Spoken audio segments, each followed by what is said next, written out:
Sathya Sai Speaks, Volume 5, Chapter 43. Discover and Decide. In spite of warnings, admonitions, advice and appeals that he should not submerge himself in the trivial and the transitory, man is still drawn towards misery by defects in his understanding. All the scriptures that are revered in all lands and climes proclaim that love alone prevails, detachment alone is the lasting wealth, unity alone is truth, God alone is the goal. But, in spite of all the reverence and study that these scriptures have received and are receiving, hatred and greed are in the ascendant everywhere. Factions and fights are rampant in every human community, and God is discarded as superfluous or as superstition. Just as when a Petromax light gets dull, it helps to brighten it when air is pumped vigorously. So too, it is now time to invigorate the higher impulses of man so that he can be saved from calamity. Man has to be liberated from the bonds he has woven around himself. The scriptures are the records of the thoughts and experiences of pure, unprejudiced, love-filled seekers of truth. But men do not believe them. They put their trust in the wayward, vicious whims of vainglorious individuals. Of course, each one gets the guide he deserves. And the lamentable plight of the world today is proof of its having been led astray by its blind guides. The patient is clamoring for the medicines that he can relish, not for the medicine that can cure him, according to the doctors who are experts. The patient chooses the diet and the regimen which are congenial to him. He bids adieu to the directions given by the doctor, for they restrict and regulate. The patient has his own categories of judgment, his own doubts and hesitations, created by his own fears and foolishness. He does not accept the conclusion of those who know, for he is afflicted with a perverted egoism. Derive divine bliss by diving into the depths. Ice and water are but one in two names and forms. Hard ghee and liquid ghee are one and the same. So too, the nirguna, formless, and the saguna, with form aspects, are both the same Godhead. But yet, man uses this simple problem for perpetual augmentation and dispute. He talks of the omnipresence of God, but disputes the value of image worship. Even about me, there are some who have had a glimpse of the truth. There are others who have not been able to achieve even that. But my prema is showered equally on all. I do not reveal or refuse. It is for you to discover and decide. Derive divine bliss by diving into the depths. How can an ant calculate the depth of the sea? How can a man on the ground describe the features of the pilot of a plane in the sky? Unless you rise to the heights by following certain disciplines, you cannot experience Godhead. Once you do that, all judgments, all disputations, and even sense of victory disappear. I know many are puzzled by my practice of listening to your korikas, wants, wishes, desires, calling you individually and spending long hours with you to satisfy you and to speak to you on these earthly demands. They say no avatar has done this before. It is like catering to worldly things. People come with all kinds of worldly desires, and everyone is welcomed with sympathy and love. But I alone know the basic thirst which expresses itself in these desires and wants, the fundamental discontent. It is always preferable to approach God for the fulfillment of wants rather than cringe before men who themselves are but tools in the hands of God. In his own silent way, God will transform the mind and turn it towards sadhana and successful spiritual pilgrimage. He cannot allow his children to lose their way and suffer in the jungle. When you approach God and seek his help and guidance, you have taken the first step to save yourself. You are then led to accept his will as your own. Thus you achieve Shanti. Come with hands that supplicate, not supply.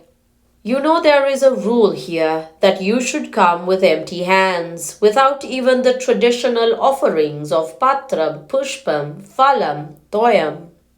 Leaf, flower, fruit and water. Come with clean hands, hands that supplicate, not supply, hands that proclaim that they have renounced attachment to riches. Then I fill them with grace.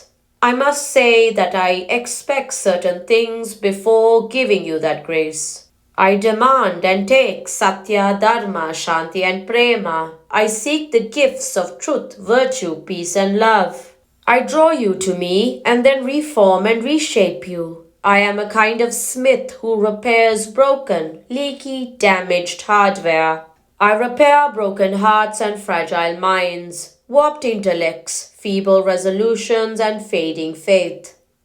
Do not be under the impression that all these people come to me seeking worldly favors or blessings for worldly advancement or fortunes. At least 90 among 100 of them ask from me spiritual guidance only. They do not ask for worldly boons at all. They are eager to be directed along the path of japam, dhyanam, namasmarana or some such sadhana.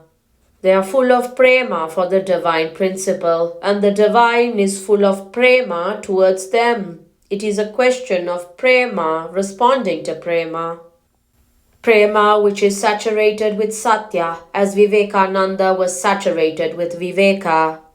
Do not become a puppet in others' hands. No one has the authority to hate another or condemn him.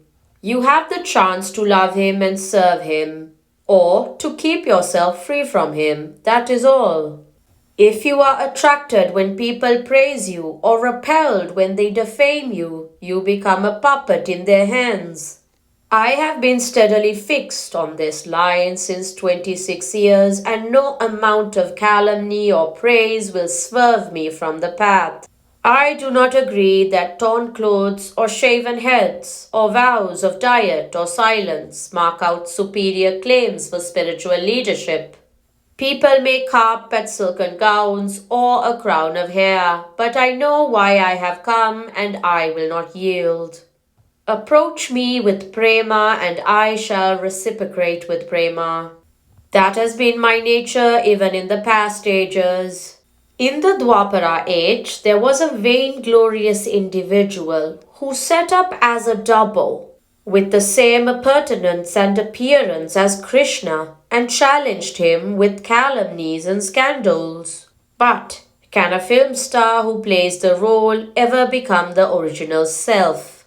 Sarupyam and Sayujyam, sameness of form and absorption into the deity, are won by love, devotion, faith, humility, wisdom. Rama is described as tenderer than the petal of a rose, but at the same time harder than diamond. He pined for Sita with extreme tenderness. He sent her to the forest as an exile, with a hardness of heart that shocked even Lakshmana. The nature of every avatar is such. Vashishta and others who were in great sorrow at the fate of Sita thought of a stratagem to get her back to Ayodhya. They persuaded Rama to agree to the performance of an Ashvamedha sacrifice. The main performer of this yajna must have a legally wedded wife as an active participant and sharer. Otherwise, he cannot claim the right to perform the rite. So, since Rama will never take another wife, they hoped Rama will recall Sita so that he may perform the sacrifice as agreed upon. But Rama was too clever for them. He observed the Shastraic rule correctly by making a golden image of Sita and allowing it to take the place of the living wife during the ceremony. Win Lord's grace through faith and devotion. Through a desire to judge or estimate or evaluate, you cannot discover the mystery of God. Through devotion and faith, you have to win His grace, which will reveal Him to your understanding and experience. Steady faith alone can earn victory. You cannot be changing your allegiance as and when you please. Hold fast until the realization is awarded. When a man is suffering from the effects of a cobra bite, they give him chilies to chew. The idea is they will not taste hot if the poison is still in his system. So too, when the poison of worldly sensualism is there, worship, japan, dhyanam, all will taste drab and dismal. People may laugh at you for going on pilgrimages or coming to Puttaparthi, especially if you are young and have no problems of illness or no crisis in fortune. They cannot appreciate the urge for liberation or for everlasting joy. They cannot sympathize with those who long to answer the call of the vast magnificence that surrounds them. They try to scorch the beginnings of spiritual yearning in children, not knowing that they will grow into a strong armor for them in future years. They are afraid their children may become monks in later life and leave their homes. So they try to plunge them deeper into pleasures so that by developing their own type of madness they may be cured of divine madness. Above all, insist on the senses obeying you when you command them to desist from dragging you. Or else you are like a horse without a bit in the mouth, a car without a brake. With the senses under control, your intelligence will become clear to reflect the glory of God that pervades the universe. That is the teaching of the Vedas and of Vedanta. Prashanti Nilayam, Dasara, October 1st, 1965. A man or an institution is to be judged by his integrity, whether acts are according to the principles professed.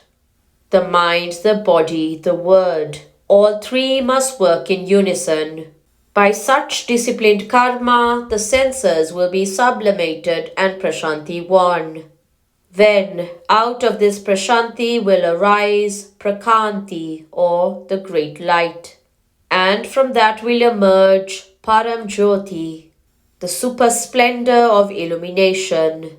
That illumination will reveal the Paramatma, the Oversoul, the Universal. Sri Sathya Sai Baba.